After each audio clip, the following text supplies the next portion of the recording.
Falando de Soja tem o apoio da FMC. Olá pessoal, meu nome é Alfredo Albrecht, sou professor da Universidade Federal do Paraná, no setor Palotina e supervisor do grupo Supra Pesquisa. E o nosso principal foco de pesquisa na nossa equipe é a área de ciência das plantas daninhas. E a gente vai falar hoje então sobre a dessecação de plantas daninhas na pré-semeadura da soja.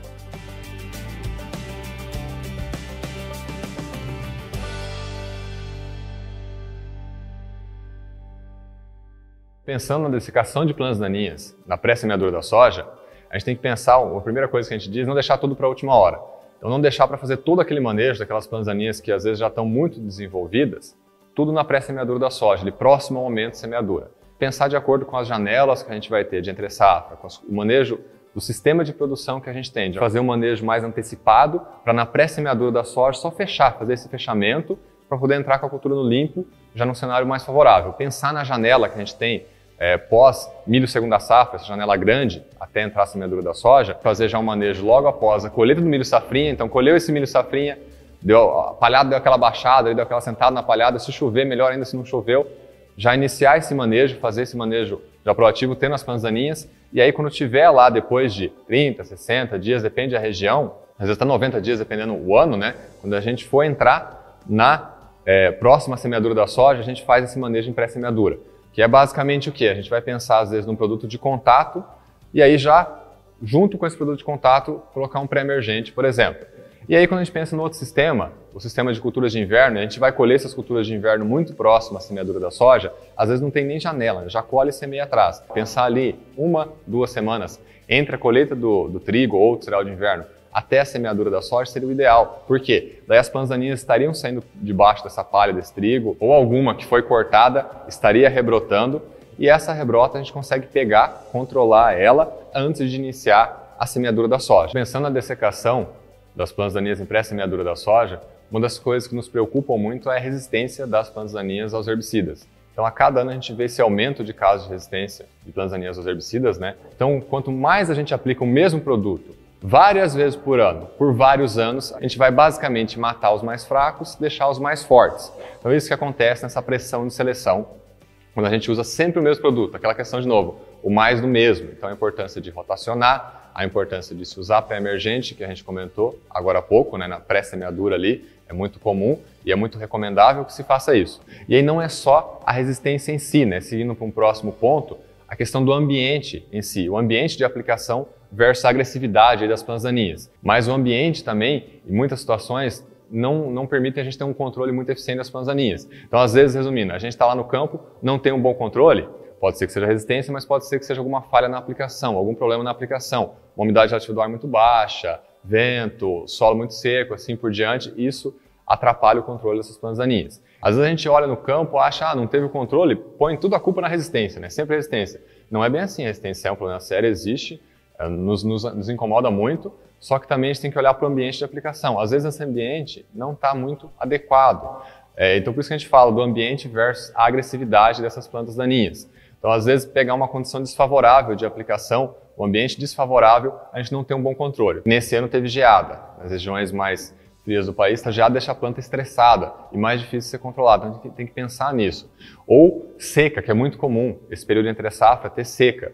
Muitas semanas ali, ou até mais de 1 mês ou 2 meses sem chuva. Então a importância de fazer o manejo ali logo após tirar, por exemplo, a cultura do milho segunda safra e depois complementar ele na pré-semeadura da soja. Para pegar o quê? Novos fluxos que vão vir de planta daninha, plantas daninhas jovens, talvez alguma rebrota que venha e aí já complementar, como eu enfatizei várias vezes, a importância desse pré-emergente. Então dentro desses alertas que a gente faz, pensando no ambiente como um todo, né, desse manejo de plantas daninhas e tal, a gente pede muito cuidado na hora da aplicação do herbicida, né? Muito cuidado mesmo, porque às vezes a gente entende a importância de fazer esse bom manejo, utilizar bons produtos com ótima eficiência, ótimo valor agregado, mas a gente olha lá para o campo, não está uma situação muito boa, muito favorável de aplicação de ambiente, né? E se faz a aplicação assim.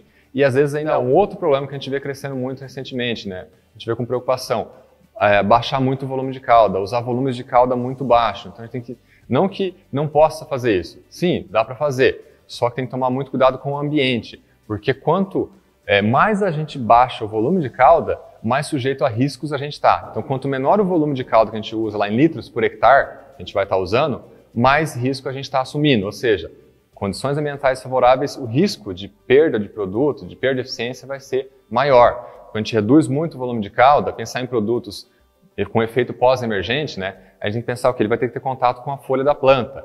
Então, a gente reduzindo muito o volume de cauda, a gente diminui esse efeito de contato com a folha da planta. Seja produto sistêmico ou produto de contato. Produto sistêmico, a gente pode, naturalmente, diminuir um pouco o volume de cauda, porque ele vai ser absorvido e translocado pela planta.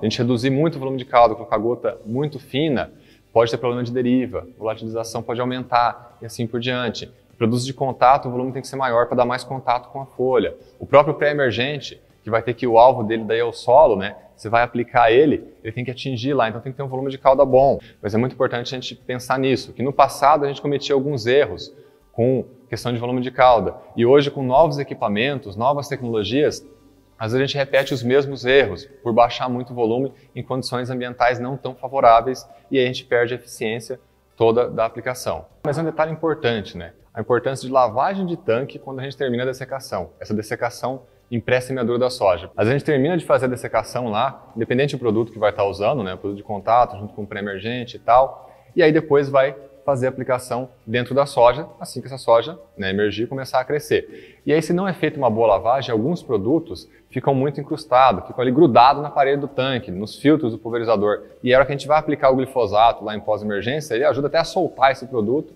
e aí dá muito problema de fitointoxicação, queimar a soja lá na pós-emergência dela. Então, terminou a dessecação, terminou esse manejo ali, lava bem esse tanque, e terminou, já lava imediatamente depois, porque terminou deixar uns dias lá, ele vai grudar e vai ser muito mais difícil de soltar. Então esse é um detalhe, mas é um detalhe importante. Então pensando no manejo integrado das plantas daninhas, em qualquer tema que a gente for falar dentro da área de ciência das plantas daninhas, a gente tem que falar de manejo integrado. Devido a essa importância, para lembrar que não é tudo só o herbicida, não é tudo produto químico. Então a gente tem o manejo desse sistema. Então o quê? Rotação de cultura, cobertura, palhada, né?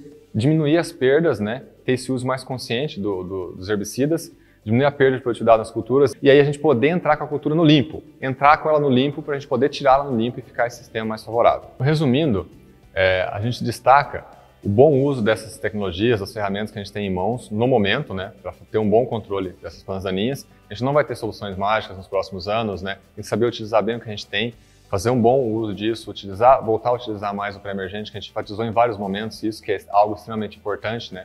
A rotação, né? A palavra rotação é uma palavra-chave ali, né? Essa palavra diversidade ou rotação, diversidade de culturas, rotação de culturas é muito importante, né? Para a gente ter um manejo mais favorecido. Então, o que a gente espera é aplicar o conhecimento antes de aplicar o herbicida no campo. Falando de soja tem o apoio da FMC.